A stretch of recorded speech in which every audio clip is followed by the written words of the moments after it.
एक मच्छर आदमी को हिजड़ा बना सकता है। आपने ये डायलॉग तो सुना ही होगा, काफ़ी मशहूर डायलॉग है। नाना पाटेकर का एक मूवी में ये डायलॉग बोला गया था। ये डायलॉग से आप समझ ही चुके होंगे जो अभी के समय में जीका वायरस डिजीज़ जो है देश के कई प्रांतों में जो है काफ़ी लोगों की ज़िंदगी से खेल रहा है ये मच्छर। आज मैं उसी के ऊपर में कुछ इम्पोर्टेंट जो है तथ्य आपके सामने जीका वायरस डिजीज़ के बारे में देने के लिए आया हूँ।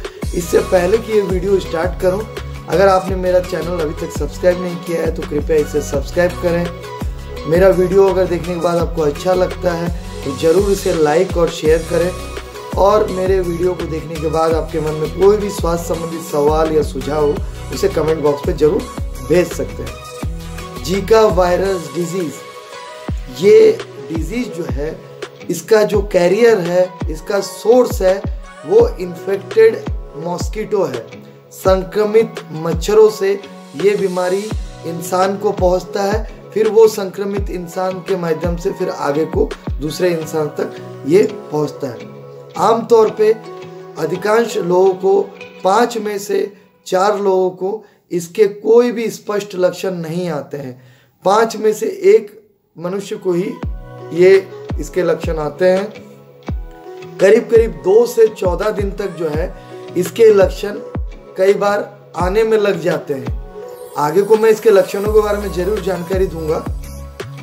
ये जो है जीका वायरस अभी हमारे देश में कई राज्यों में, जैसे उत्तर प्रदेश में कई एक जिले में जो है फैला हुआ है। अधिकांश ये जो बीमारी है ये आउटसाइड अफ्रीकन कंट्रीज और यूएसए वगैरह में कई देशों में जो है ये कॉमनली ये कई सालों से ये बीमारी फैल रहा है, और इन्फेक्टेड मच्छर ही इसके जिम्मेदार हैं संक्रमण को फैलाने के लिए। अभी मैं इसके लक्षणों के बारे में बात करूंगा।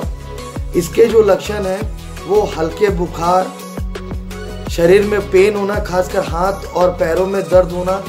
ये देखा गया है कि अधिकांश लोग जो हैं इस बीमारी के जो पाए जाते हैं उनको कमजोरी के जैसे लक्षण महसूस होना, कई बार क्या थकावट महसूस होना। कई बार ऐसा देखा गया है कि जब शरीर में जैसे बुखार है उसके साथ साथ रैशेस जैसा डेवलप होना, आँखों में लालपन जैसे कंजंक्टिवाइटिस जैसा बन करके आना, इसके साथ साथ माइल्ड फीवर जो है, बुखार जो है वो बना हुआ रहता है। कई बार हेडेक भी रहता है, भूख नहीं लगना, उसके साथ साथ पेट में दर्द होना, ये इसके मुख्य लक्षण हैं। इन्फेक्टेड पर्सन जो है जिसको भी ये संक्रमण होता है शुरुआती दिनों में हो सकता है उनको कुछ भी ना पता चले।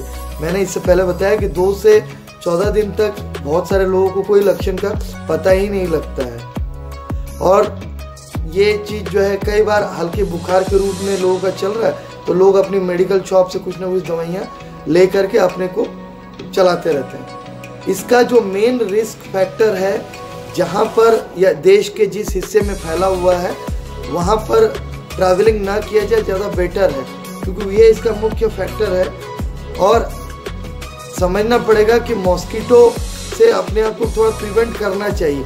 लेकिन इसका एक और पहलू है, इसका एक और पहलू जो इम्पोर्टेंट पहलू है वो समझने की आवश्यकता है।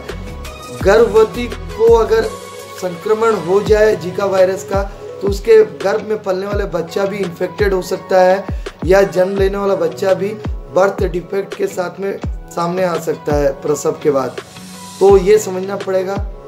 इससे बचाव के लिए जो माध्यम बताए गए हैं, सबसे पहली चीज़ है मच्छरों से समझौता ना करें। मतलब यह है कि मॉस्किटो नेट, मच्छरदानी का जरूर प्रयोग कीजिए। घर के आसपास में साफ सफाई रखिए, पानी नहीं जमा रहना चाहिए। मॉस्किटो रिपेलेंट का प्रयोग जरूर कीजिए। अगर आपको लग रहा है कि बुखार है तो आप मजाक नहीं समझिए। अगर आपके इलाके में इस तरह के कई केसेस हैं तो आप ज़रूर डॉक्टर के संपर्क में आएँ। कोशिश कीजिए अनप्रोटेक्टेड शारीरिक संबंध नहीं करने का। काफ़ी सारे डॉक्टर्स ने ये प्रूव किया है कि शारीरिक संबंध करने से भी संक्रमित इंसान के साथ में ये बीमारी फैल सकता है। इवन कई डॉक्टर्स जो है ब्लड ट्रांसफ्यूजन को भी इसका कारण मान रहे हैं। कई बार संक्रमित इंसान का ब्लड अगर दूसरे डोनर को मिल गया है जिसको चाहिए ब्लड की आवश्यकता है, तो कई बार उससे भी बीमारी ये फैल सकता है।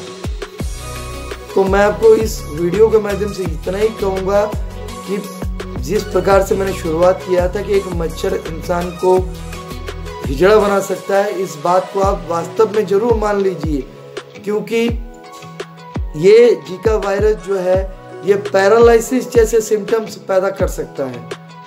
गुलियन-बेरे सिंड्रोम एक बीमारी होती है जिसमें बॉडी पैरालाइज्ड जैसे सिम्टम्स प्रोड्यूस करता है। विकलांगता के लक्षण जो है ये ला सकता है। तो इसीलिए आप सचेत हो जाए, बेटर है उन प्रांतों की जर्नी ना करें जहां पर ये बीमारी फैला हुआ है। आसपास हाइजीन का मेंटेन कीजिए, मच्छरों को अपने रूम में प्रवेश करने न दें, मॉस्किटो रिपेलेंट का प्रयोग कीजिए और घर के आसपास, घर के अंदर बिल्कुल साफ सफाई रखिए, बिना मच्छरदानी का ना सोए, सेल्फ ट्रीटमेंट ना करें। अगर आपको लगता है कि इस प्रकार के कोई भी लक्षण पता लग रहा है या डाउट है घर परिवार के किसी भी सदस्य को, तो नज़दीक के डॉक्टर से मिलिए।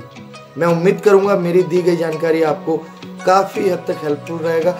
अगर आप मुझसे प्रत्यक्ष रूप से मिलना चाहते हैं किसी भी चिकित्सकीय सलाह या उपचार के लिए, तो मेरे तीनों क्लिनिक्स का एड्रेस और मेरा WhatsApp number, YouTube profile, Instagram, Twitter, Facebook में डॉक्टर अरूप कुमार दास पेज पे उपलब्ध है। आप वहाँ से भी मुझ तक संपर्क कर सकते हैं।